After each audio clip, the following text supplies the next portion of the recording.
The champagne tasted like regret, but I kept drinking it anyway. Standing in the corner of this overpriced hotel ballroom, watching my wife Sienna work the room like she owned it, I wondered how the hell I'd ended up here. The charity gala was her idea, of course. Everything was always her idea.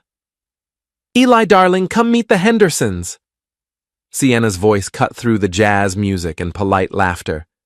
She was radiant in her black designer dress, the one that cost more than most people made in a month, the one I'd paid for with overtime hours at my auto repair shop. I walked over, forcing a smile. The Hendersons were typical Sienna friends.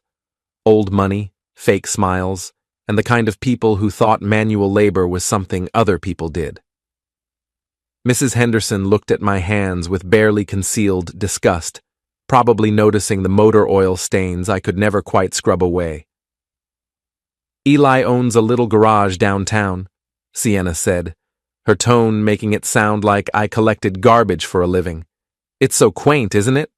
All those greasy cars and working-class customers." "How interesting," Mr. Henderson replied, the way you might comment on a peculiar rash. The conversation dragged on, each word feeling like sandpaper against my pride. I excused myself and headed back to the bar, where I found Margot nursing a whiskey. She was one of the few genuine people at these events, a bartender who'd somehow ended up in Sienna's social circle. "You look like you'd rather be anywhere else," Margot said, sliding me a beer. "You're not wrong," I muttered, taking a long drink. "Sometimes I wonder what I'm even doing here. Playing the dutiful husband to a woman who treats you like hired help?" Margot's eyes were sharp, knowing.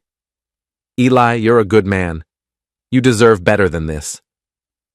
Before I could respond, Sienna's voice rose above the crowd. She was standing near the center of the room, surrounded by her usual admirers, including Brent Calloway, her law firm partner. Brent was everything I wasn't: smooth, wealthy, entitled, and completely at home in this world of pretense and posturing. "Oh, you know how it is with marriage," Sienna was saying, her voice carrying that particular tone she used when she thought she was being clever. "Sometimes you just realize you've made a terrible mistake. I mean, honestly, I need a new marriage. This one's trash." The group around her laughed, that polite, vicious laughter of people who enjoyed watching others get torn down.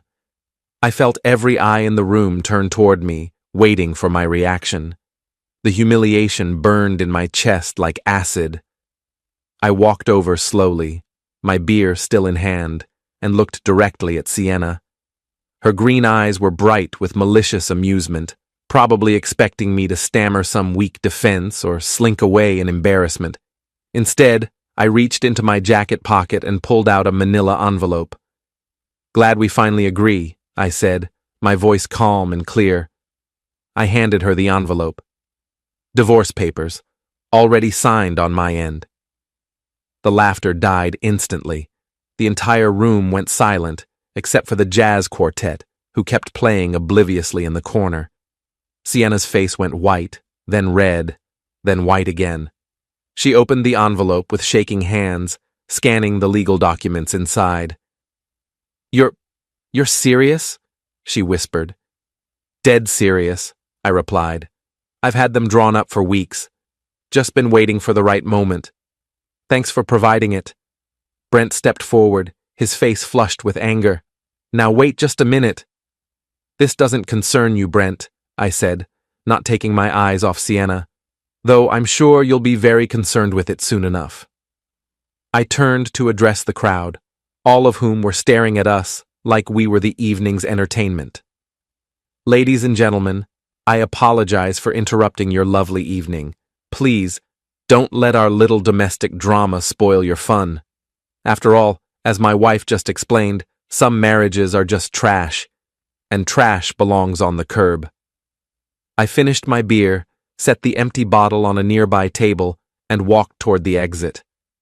Behind me, I could hear the whispers starting, the excited murmur of people who'd just witnessed something they'd be talking about for months. "Eli, wait!" Sienna called after me, but I didn't turn around. I walked out into the cool night air, feeling lighter than I had in years. My phone was already buzzing with texts and calls, but I ignored them all. I had work to do. The next morning, I woke up in my apartment above the garage. I'd moved out of the house 3 weeks ago, quietly, while Sienna was at work. She probably hadn't even noticed yet. She spent so little time at home, always claiming to be working late or meeting clients. My phone had 17 missed calls from Sienna and 43 text messages. I deleted them all without reading them and headed downstairs to open the shop. Vic Martinez, my best mechanic and one of the few people I trusted completely, was already there, working on a transmission rebuild. He looked up when I came in, grinning. "Boss, you're all over social media this morning. Someone filmed that whole thing at the party last night." He pulled out his phone and showed me a video that already had thousands of views. "You're like a folk hero or something. Local man serves divorce papers at charity gala." The comments are brutal. For her, not you. I watched the video, seeing myself from an outside perspective. I looked calmer than I'd felt, more in control. Sienna looked exactly like what she was, a woman caught completely off guard by her own cruelty coming back to bite her. "Good," I said. "She wanted to humiliate me in public. Fair's fair." "So what's next?" Vic asked. "You gonna take her to the cleaners in court?" "Oh, Vic," I said, pulling on my work coveralls. "I'm just getting started." The truth was, I'd been preparing for this moment for months. It started when I found the burner phone in Sienna's gym bag 6 months ago. She'd been sloppy, leaving it in the zippered pocket with the battery dead. When I charged it up and saw the messages, my world tilted sideways. Dozens of explicit texts with Brent Calloway. Photos I never wanted to see. But that wasn't all.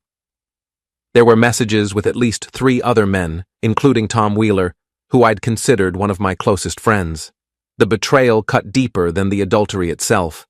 I'd photographed everything, saved it all to a secure drive, then put the phone back exactly where I'd found it. Since then, I'd been documenting everything. Late nights, unexplained expenses, lies about where she'd been and who she'd been with. The best part? I hadn't needed to hack anything or break any laws. Sienna was arrogant enough to think I was too stupid to catch on, too weak to do anything about it if I did. She'd left a trail of evidence that a blind man could follow. Around noon, Mrs. Firth shuffled into the garage.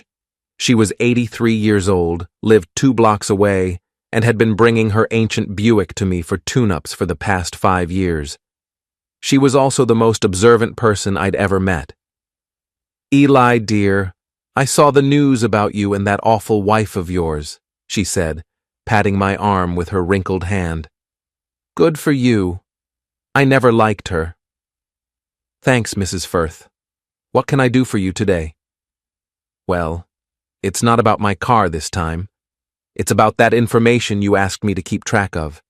She pulled a small notebook from her purse, the kind with a flower pattern on the cover that old ladies always seem to have. "You said you wanted to know about visitors to your house on Maple Street." I'd asked Mrs. Firth to keep an eye on the house months ago, telling her I was worried about break-ins in the neighborhood.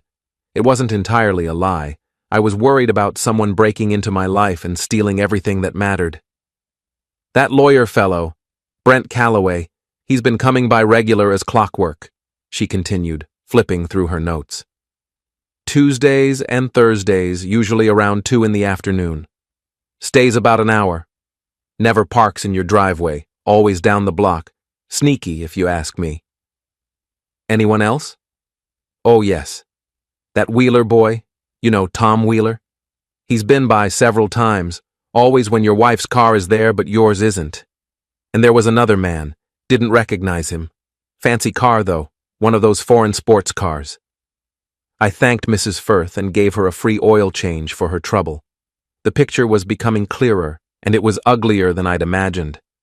Sienna hadn't just been cheating, she'd been running a regular rotation of men through our house, probably laughing about how oblivious her stupid mechanic husband was. That evening, I drove to Flanagan's, a dive bar near the marina where I knew Margot worked part-time. The place was exactly what you'd expect. Dim lighting, sticky floors, and the kind of clientele that minded their own business. Perfect for the conversation I needed to have. Margot was behind the bar, polishing glasses with practiced efficiency. She looked up when I walked in, her expression sympathetic. "Rough day, I imagine," she said, pouring me a beer without being asked. "Actually, it's been pretty good," I replied. "Enlightening, you might say." "I saw the video. Half the city's seen it by now. Sienna's not handling the attention well, from what I hear." "What do you hear?" Margot glanced around the bar, making sure no one was listening, then leaned closer. "I hear she's been calling in favors all day, trying to control the narrative, claiming you're abusive, that you threatened her, that the whole thing was some kind of setup. And nobody's buying it. See, Eli, the thing about Sienna is that she's made a lot of enemies over the years, people who've been waiting for her to fall. She thinks everyone loves her, but really, they just tolerate her because she's useful." Margot pulled out her own phone and showed me a series of social media posts. "Look at this. Jessica Chen from the country club posted about how Sienna tried to steal her husband last year. Margaret Thompson shared a story about Sienna screwing her over on some legal case. It's like the floodgates opened." I scrolled through the posts, amazed at the venom being directed at my soon-to-be ex-wife. Years of accumulated resentment were pouring out, and all it had taken was one moment of public humiliation to break the dam. "There's something else," Margot said quietly. "Something you should know about Brent Calloway." "I'm listening." "He's not just sleeping with your wife. He's been bragging about it, telling people at the yacht club that he's upgrading her lifestyle and that you're too stupid to notice. Real classy guy." The anger that had been simmering in my chest all day finally boiled over. I gripped my beer bottle so tightly my knuckles went white. "Easy there," Margot said. "Don't do anything stupid. Guys like Brent Calloway always get what's coming to them eventually." "Maybe," I said. "Or maybe they need a little help." I finished my beer and left a generous tip. Outside, the night air was cool and salty from the nearby harbor. I walked to the marina, where dozens of expensive boats bobbed in their slips like floating symbols of wealth and privilege. It didn't take long to find Brent's yacht. "Second Chance" was painted in gold letters on the stern, which struck me as ironic. The boat was a 50-foot monster, all gleaming white fiberglass and polished chrome, probably worth more than my garage and everything in it.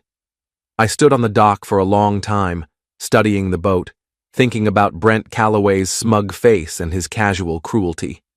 Thinking about Sienna's laughter at the party, the way she'd looked at me like I was something she'd scraped off her shoe. Tomorrow, I decided, would be a very interesting day. I woke up before dawn, with a plan crystallizing in my mind like frost on a windshield. Vic was already at the garage when I arrived, which wasn't unusual. He was the kind of guy who found peace in the rhythm of honest work. "You look like a man with purpose," he said, looking up from the engine he was rebuilding. "I need a favor, Vic. A big one." "Name it, boss." "After all the times you've had my back, I figure I owe you a few." I told him what I had in mind. His grin got wider with every detail. "You know what, Eli? I've been waiting my whole life for a boss who'd ask me to do something like this. When do we start?" "Tonight. But first, I need to make a few stops." My first stop was the law office where Sienna worked. Calloway, Patterson, and Associates occupied the top 3 floors of the newest building downtown, all glass and steel and intimidation. I'd only been there a few times, usually for office parties where I felt as out of place as a wrench in a jewelry box. I didn't go inside. Instead, I sat in my truck across the street and watched. At exactly 11:47 a.m., Sienna and Brent emerged together, walking close enough that their shoulders touched. They got into Brent's silver BMW and drove away, probably heading to some expensive restaurant where they could plot their next moves.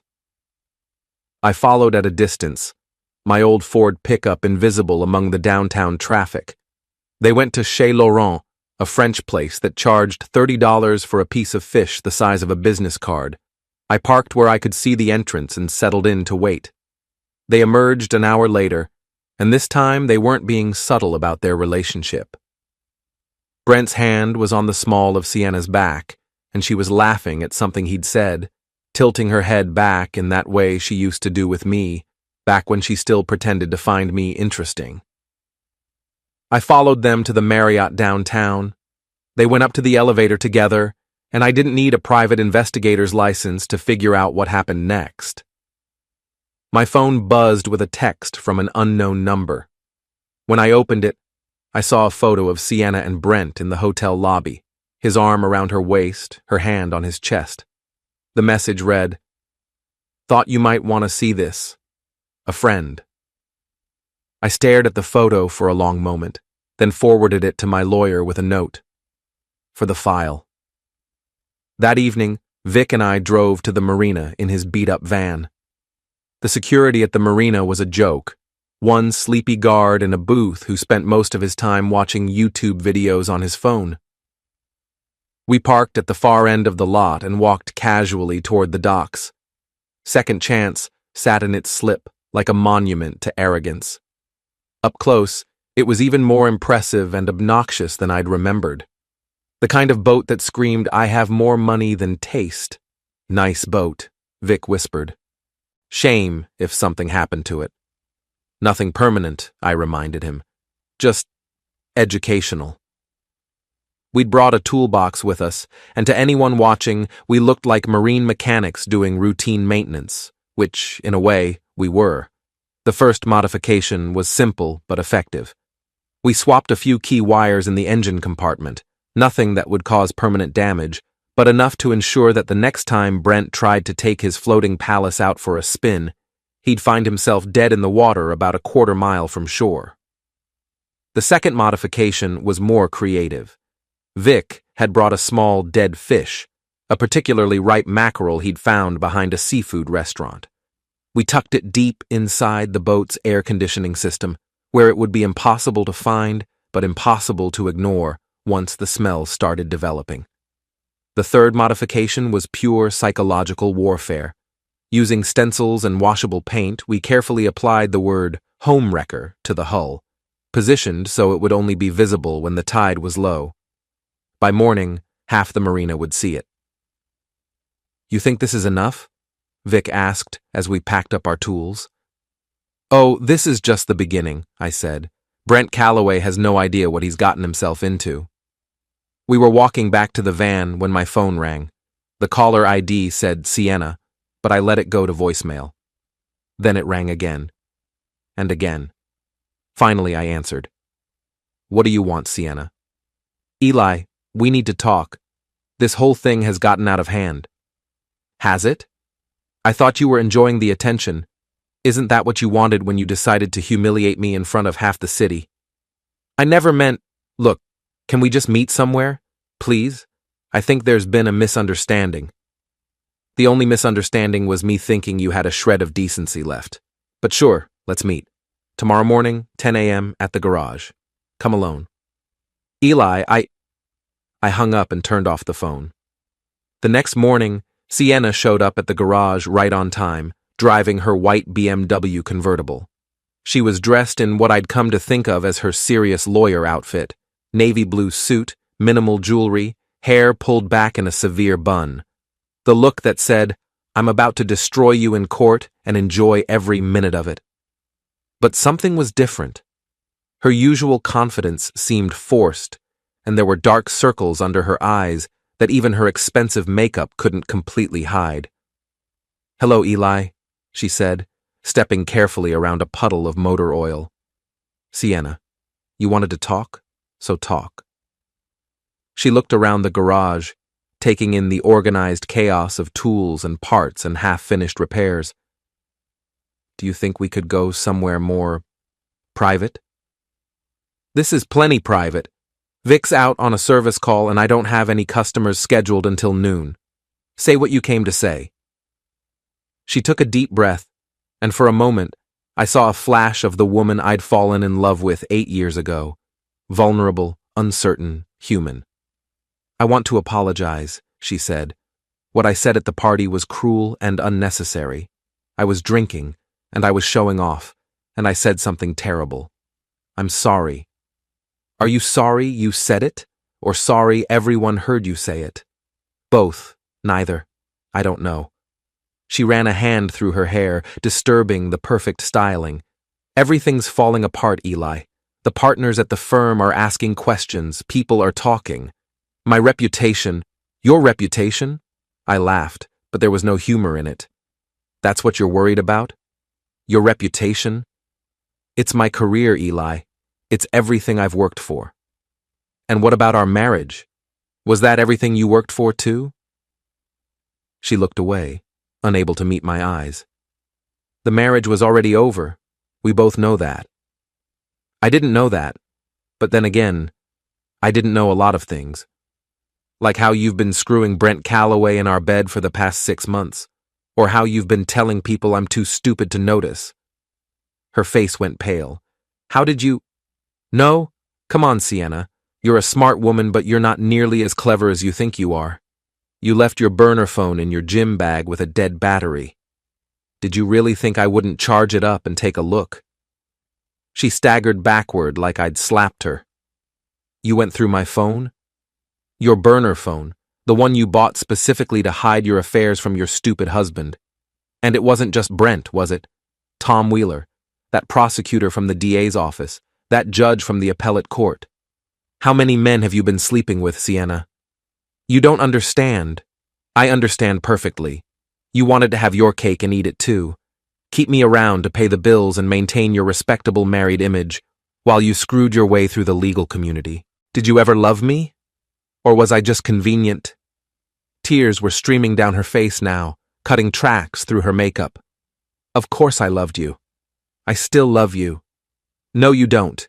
You love what I represented. The stable, reliable husband who'd never leave you, never cause problems, never interfere with your ambitions. But you know what? That man is gone." I reached into my desk drawer and pulled out a manila folder thick with photographs and documents. I handed it to her. "What is this?" she asked, her voice barely a whisper. "Evidence. Photos, text messages, credit card receipts, hotel records, everything I need to prove adultery in court, everything I need to make sure you don't get a penny in alimony." She opened the folder with shaking hands, her face growing paler with each page. "Eli, please, we can work this out. We can go to counseling. Start over." "Start over?" I stepped closer, and she backed up until she hit the workbench behind her. "You humiliated me in front of everyone I know. You've been lying to me for months, maybe years. You've been sleeping with my friends, laughing about what a fool I am. And now you want to start over?" "I'll end it with Brent. I'll end all of it. We can try again." "It's too late for that, Sienna. Way too late." She was crying harder now, mascara running down her cheeks in dark streams. "What do you want from me?" "I want you to sign the divorce papers. I want you to move out of my house, and I want you to stay away from me." "And if I don't?" I smiled, but it wasn't a pleasant expression. "Then everyone in this city gets to see exactly who you really are, starting with the senior partners at your firm." She stared at me for a long moment, and I could see her lawyer's mind working, trying to find an angle, a way to turn this to her advantage. But there wasn't one, and we both knew it. "I need time to think," she said finally. "You have 24 hours. After that, the folder goes to my lawyer, your boss, and the local newspaper. Your choice." She gathered up the photographs and documents, stuffing them back into the folder with trembling hands. At the garage door, she turned back to me. "I never wanted it to end like this," she said. "Neither did I. But you made that choice when you decided our marriage was trash." After she left, I sat in my office chair and tried to feel something. Anger, sadness, regret, anything. But all I felt was empty, like someone had scooped out my insides and left nothing but a hollow shell. My phone buzzed with a text from Vic. Heard Calloway tried to take his boat out this morning. Coast Guard had to tow him back to shore. Word is the whole marina was laughing. For the first time in months, I smiled a genuine smile. 3 days later, I was under the hood of a 1987 Camaro when I heard the roar of an expensive engine outside. Through the garage's open bay door, I saw Brent Calloway's silver BMW pull up to the curb with more aggression than precision. Brent climbed out of the car like he was stepping onto a battlefield. His usual polished appearance was slightly disheveled. His tie was loose, his hair messed up, and his face was flushed with anger. He'd clearly been drinking, even though it wasn't even noon yet. "Porter," he shouted, storming toward the garage. "We need to talk." I straightened up slowly, wiping my hands on a shop rag. Well, well, Brent Calloway, slumming it in my neighborhood, what can I do for you? You know damn well what you can do for me. You can call off whatever game you're playing. Game? I'm not playing any games, Brent. I'm just fixing cars and minding my own business. He stepped closer, close enough that I could smell the whiskey on his breath. Don't give me that innocent act. I know you sabotaged my boat. Your boat? I don't know anything about boats, Brent. I'm just a simple mechanic, remember? That's what you and my wife always said. Ex-wife, he corrected, his voice dripping with smugness. And she's better off without you. Is she? Because from what I hear, she's not having such a great week. Something about an internal investigation at your law firm? His face darkened. That's none of your business. You're right, just like your relationship with Sienna was none of my business. But here we are. Brent looked around the garage, taking in the tools, the equipment, the organized chaos of a working man's world. His expression was one of barely concealed disgust, like he was touring a sewer plant. You think you're so clever, don't you? He said. The noble working man standing up to the corrupt lawyers? It's very dramatic. But you're out of your league here, Porter. Way out of your league. Am I? Because it seems to me like you're the one who's panicking. Your boat's been the laughingstock of the marina for 3 days. The partners at your firm are asking uncomfortable questions, and your girlfriend's reputation is in ruins. How exactly am I out of my league? He stepped even closer, close enough that I could see the broken blood vessels in his eyes, the slight tremor in his hands. You have no idea who you're messing with. I have connections in this city that you can't even imagine. I can make your life very difficult. More difficult than having my wife cheat on me with her boss? More difficult than being humiliated in front of everyone I know? I'm curious what you think you can do to me that hasn't already been done.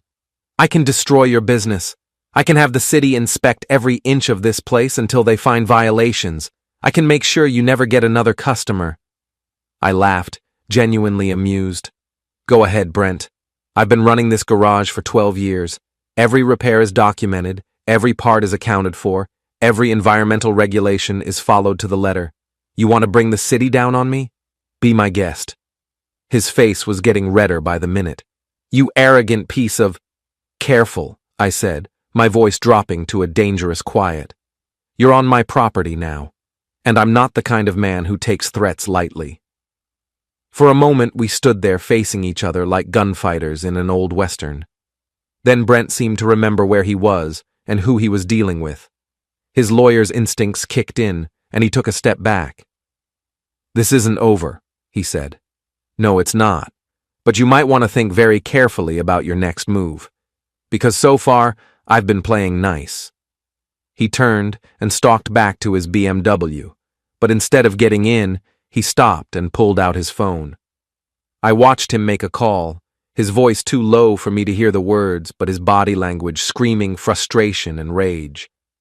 After he hung up, he stood by his car for another minute, staring at me. Then he got in, gunned the engine, and peeled out with a screech of tires that probably cost him $50 worth of rubber. I went back to work on the Camaro, but I kept one eye on the street. Something about Brent's parting look bothered me. It wasn't just anger. It was calculation. He was planning something. I didn't have to wait long to find out what. That evening, I was driving home from the garage when I noticed the silver BMW in my rearview mirror. Brent was following me, making no effort to be subtle about it. When I turned left, he turned left. When I stopped at a red light, he stopped 3 cars behind me. I decided to have some fun with him. Instead of going straight home, I took a detour through downtown, then out toward the industrial district, where the roads were wider and there was less traffic. The BMW stayed with me, sometimes falling back, sometimes closing the distance, but always there. Finally, I turned onto Harbor Road, a long, straight stretch that ran along the waterfront. There were no traffic lights, no intersections, just 2 lanes of asphalt with the harbor on one side and empty lots on the other. That's when Brent made his move. The BMW suddenly accelerated, pulling into the left lane and racing up beside me. Through his passenger window, I could see his face, twisted with rage and alcohol-fueled recklessness. He swerved toward me, trying to force me off the road.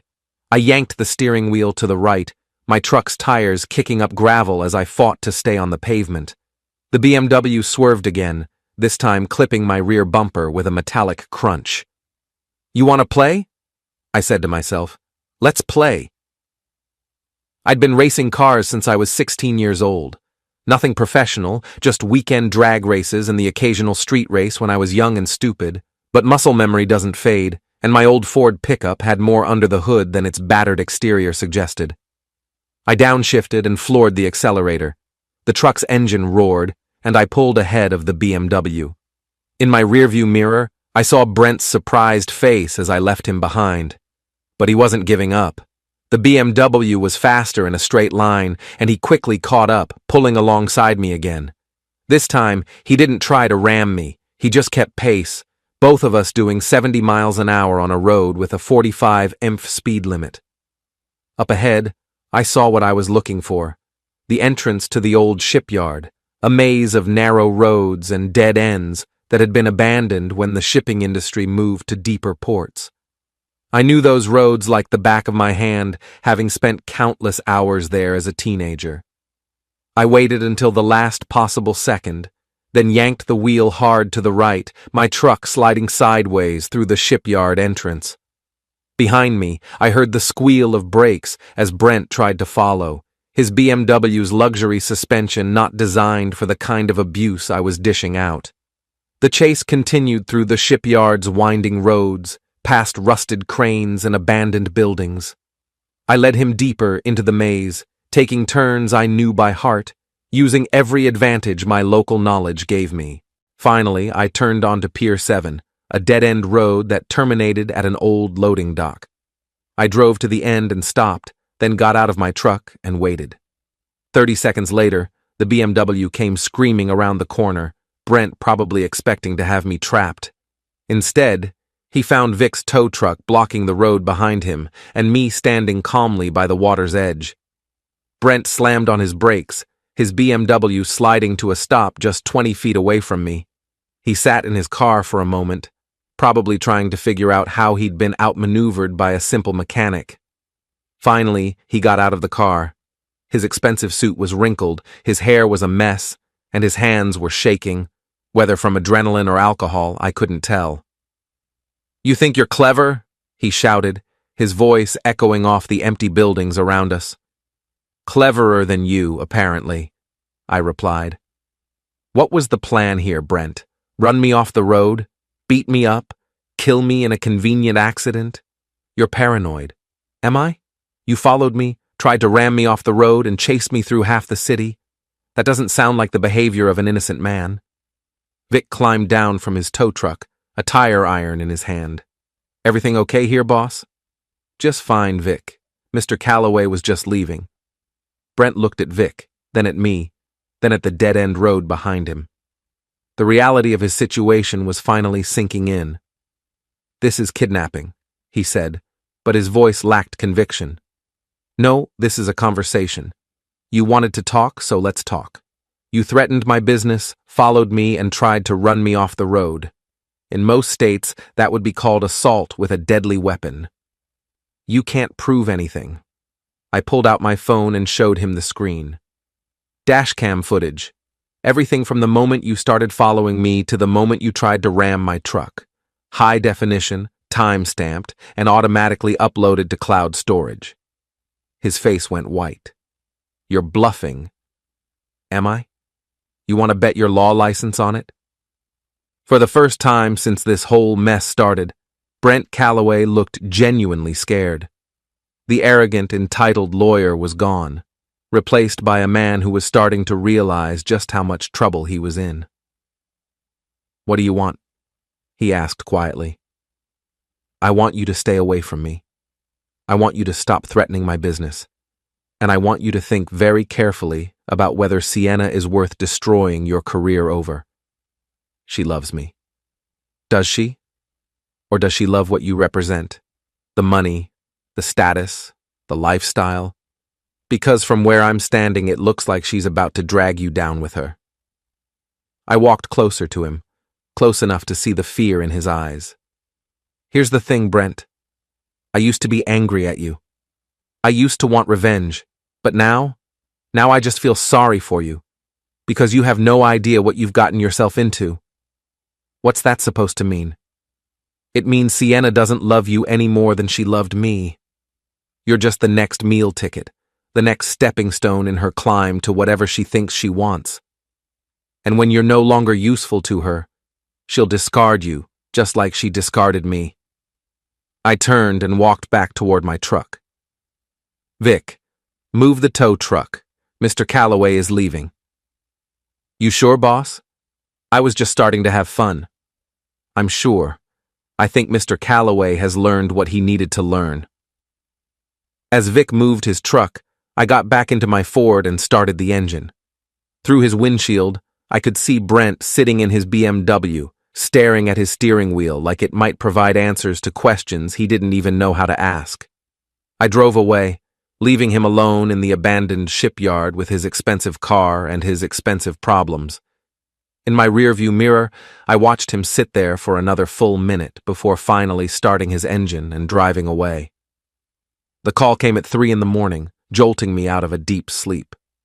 The caller ID showed Tom Wheeler's name, and for a moment, I considered letting it go to voicemail. Tom had been my friend for 15 years, my best man at my wedding, the guy I'd trusted with my deepest secrets, until I found out he'd been sleeping with my wife. But curiosity got the better of me. I answered on the 4th ring. "What do you want, Tom?" "Eli, thank God, we need to talk, all of us. This whole thing has gotten completely out of hand." "Has it? From where I'm sitting, things are going exactly as they should." "Look, I know you're angry." "Angry?" I sat up in bed, suddenly wide awake. "Tom, angry doesn't begin to cover what I am. You were my friend, my best friend, and you've been screwing my wife behind my back for God knows how long." There was silence on the other end of the line. When Tom finally spoke, his voice was small and ashamed. 6 months. It was only 6 months, and it didn't mean anything. It was just what? Just sex? Just betrayal?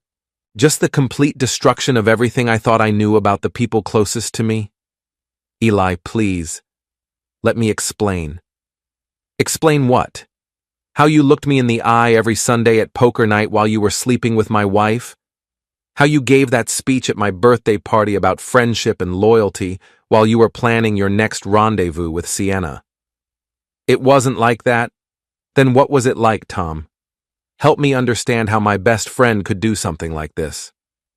Another long silence. "She came on to me. After that party at your house last spring, she was drunk and upset about something, and one thing led to another. And you just couldn't help yourself. I tried to stop it. I swear I tried. But she kept calling, kept showing up at my office, and I was going through that divorce with Karen, and I was lonely. So you decided to make me lonely too. I never wanted to hurt you, Eli. You have to believe that. But you did hurt me. You and Sienna and Brent and whoever else was involved in this little conspiracy. You all hurt me, And then you all sat back and watched me stumble around like an idiot, not knowing why my wife was so distant, why my marriage was falling apart. That's why I'm calling. We want to make this right. All of us. We're meeting tomorrow night at Flanagan's, 7 o'clock. Just to talk, to figure out how to fix this. I almost laughed. Fix this? Tom, there's no fixing this. What's done is done. Please, Eli, just give us a chance to explain, to apologize properly. You owe us that much. I owe you?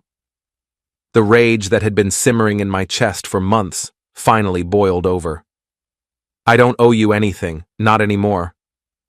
Fine, but we're going to be there anyway. 7 o'clock at Flanagan's. If you want answers, if you want closure, that's where you'll get them.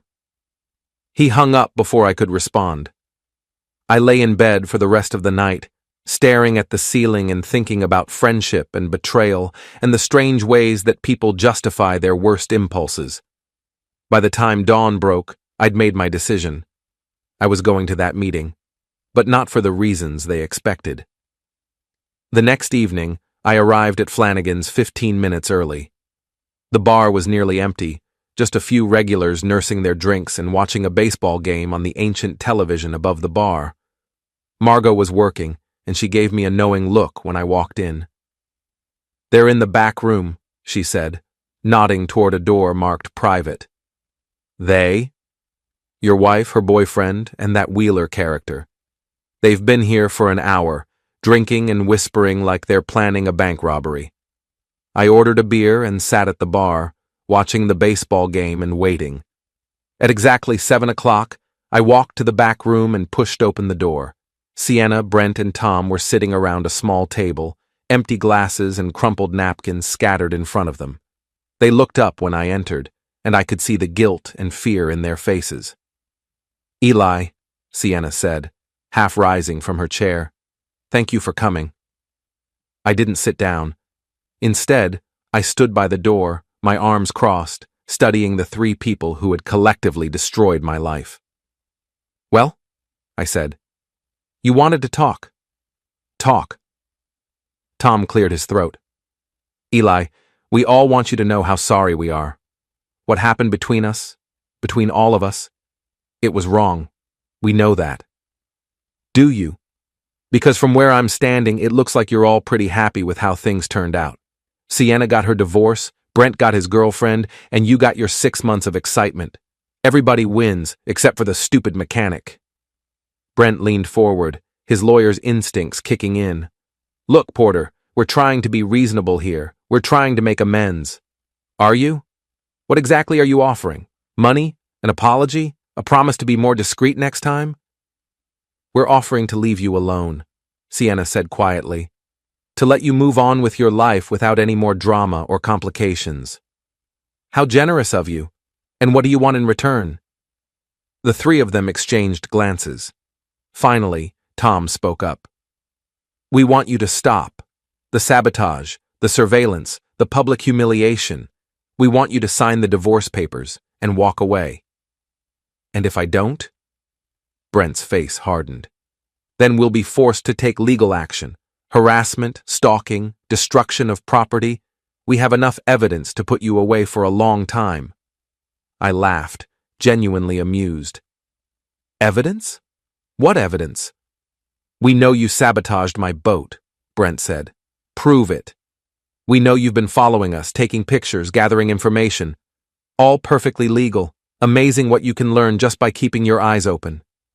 Sienna stood up, her face flushed with anger. Damn it, Eli! Why are you making this so difficult? We're trying to be civilized here. Civilized? I stepped closer to the table, and all three of them instinctively leaned back. You want to talk about civilized? Let's talk about how civilized it was to cheat on your husband with multiple men.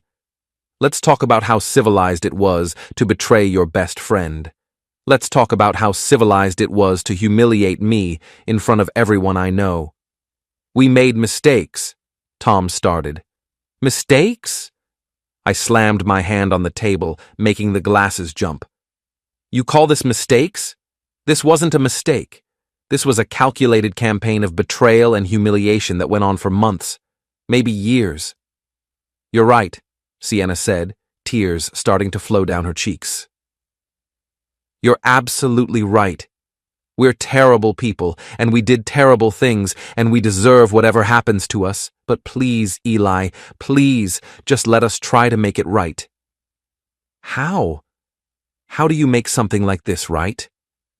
We'll do whatever you want, she said desperately. We'll pay you, we'll leave town, You'll what? You'll give me my marriage back?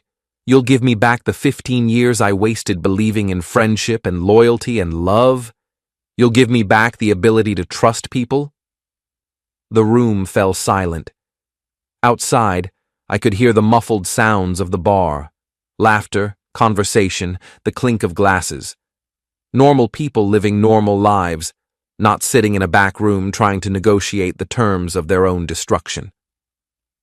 I took a long pull from the beer, letting the cold bitterness settle in my chest.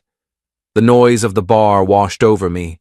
Laughter, clinking glasses, the low hum of conversations that had nothing to do with betrayal or lawyers or carefully documented lies. It felt unreal, like I'd stepped sideways into someone else's life for a moment, someone lighter. Margot leaned against the bar, studying me the way she always did when she was trying to decide whether to joke or stay serious. You sure you're good? She asked, quieter this time. I'm sure, I said. And to my own surprise, I meant it. Tired, worn down, but good. She nodded, satisfied enough, and wandered off to check on another table. I stayed where I was, watching the amber lights reflect in the mirrored bottles behind the bar. For months, my world had been a single narrow tunnel.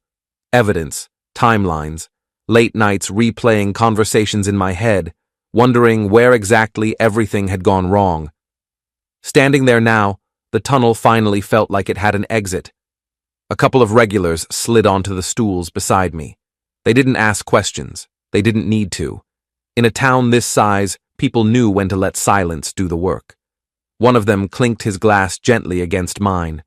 No words, just acknowledgement. I finished my beer and ordered another, more out of habit than need. My phone buzzed in my pocket, and for a split second my body tensed automatically, bracing for bad news. Old reflex. I checked the screen. A message from my lawyer. See you at 10 tomorrow. Everything is in order. That was it. No drama, no hidden hooks. Just confirmation. I locked the phone and slipped it back into my pocket, feeling something loosen in my chest that I hadn't realized was still tight. Across the room, someone put a song on the jukebox, something slow and familiar. I couldn't remember the last time music hadn't felt like background noise to my own thoughts. Tonight, it actually sounded like music again. I thought about the house, the quiet mornings, the empty spaces that used to scare me when I imagined them. Funny how emptiness can feel different once you realize it's peaceful instead of lonely.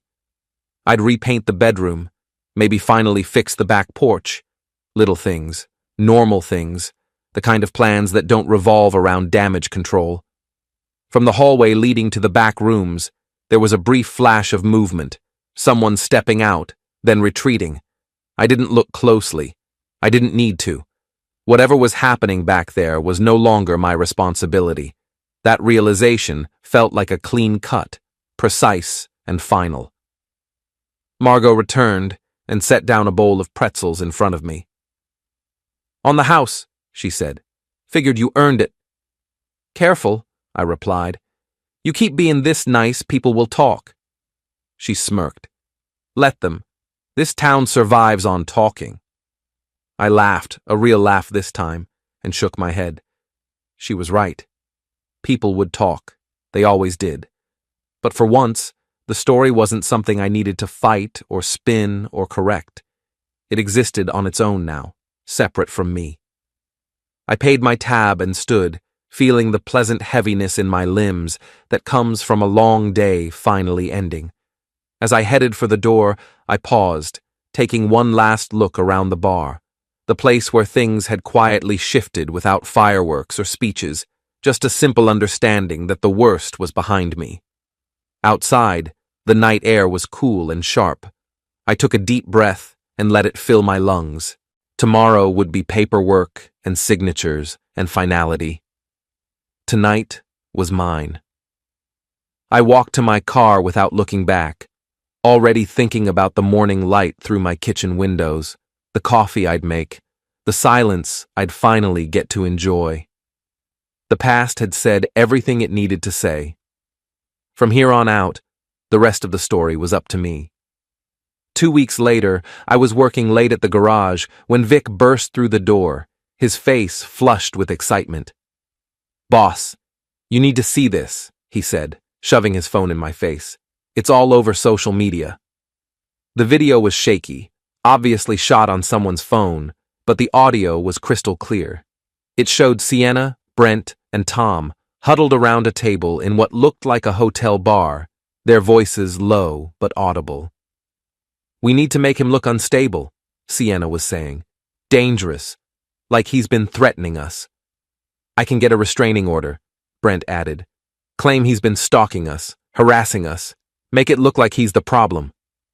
"What about the evidence he has?" Tom asked nervously. "What evidence?" Brent laughed. "Photos of us together? So what? We're all adults. Text messages? We'll claim they're fake. He's a mechanic, not a forensics expert." "I still think this is a bad idea," Tom said.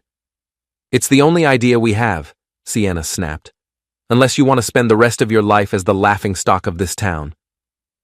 The video ended there, but it was enough. More than enough. "Who shot this?" I asked Vic. "Anonymous tip to the local news station. They posted it an hour ago. Already has 10,000 views." I sat down heavily in my office chair, staring at the phone screen. Even after everything they'd done, I was amazed by their willingness to dig themselves deeper. They weren't just content to have destroyed our relationships.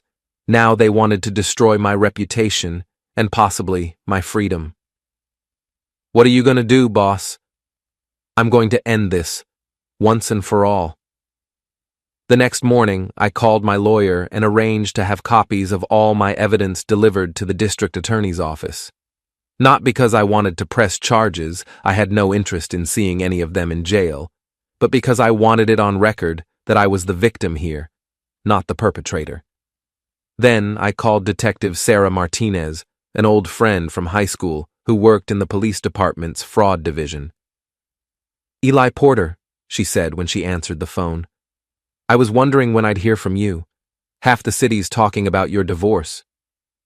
"That's actually why I'm calling. I need some advice." "Professional or personal?" "Both." We met for coffee at a diner downtown, far from the upscale places where Sienna and her crowd might be lurking. Sarah listened while I told her the whole story, showed her the evidence, and explained about the video that had surfaced the night before. "Jesus, Eli," she said when I was finished. "They really did a number on you, didn't they?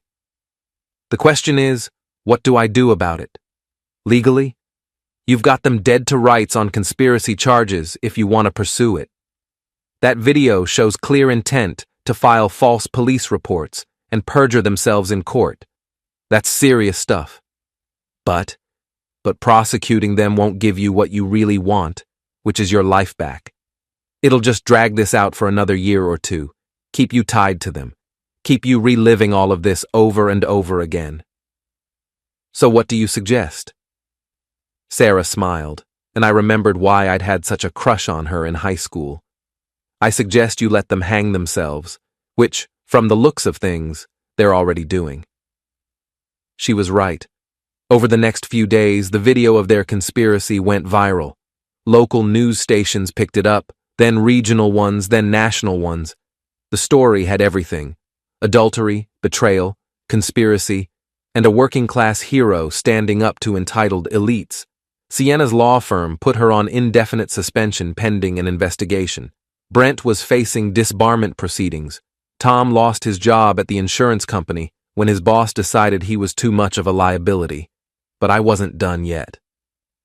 On Friday evening, I got a call from Marcus Chen, the event coordinator for the annual Harbor Days Festival. It was the biggest social event of the year, a charity fundraiser that drew hundreds of the city's most prominent citizens. Eli, I have a strange request, Marcus said. We've had a last-minute cancellation for tomorrow night's keynote speaker. Food poisoning. I know it's short notice, but would you consider filling in? Me? Marcus, I'm a mechanic. I don't give speeches to fancy crowds. That's exactly why we want you. After everything that's happened, you've become something of a folk hero around here. People want to hear your story. I thought about it for exactly 3 seconds. What time do I need to be there?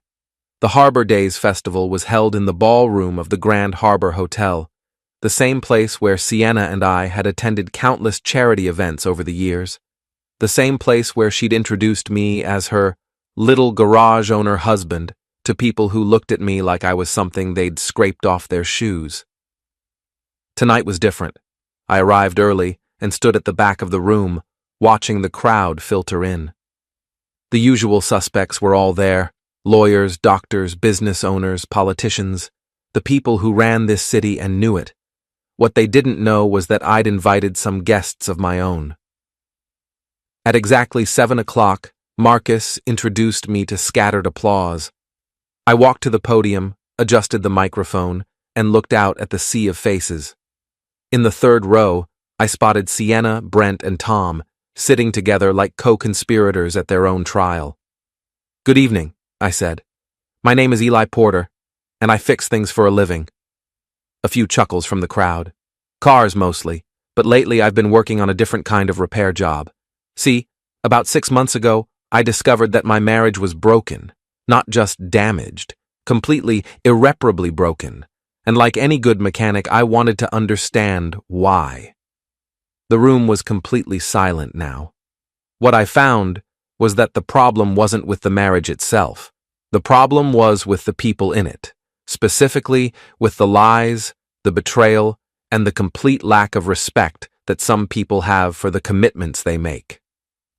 I clicked a remote, and the large screen behind me lit up with a photo of Sienna and Brent kissing in the hotel lobby. A collective gasp went up from the crowd. "This is my wife, my ex-wife, with her boss and lover, Brent Calloway. This photo was taken 3 months ago, while she was still living in my house, still wearing my ring, still pretending to be a devoted spouse." Another click, another photo. This one showed Tom Wheeler leaving our house on a Tuesday afternoon when I was supposed to be at work.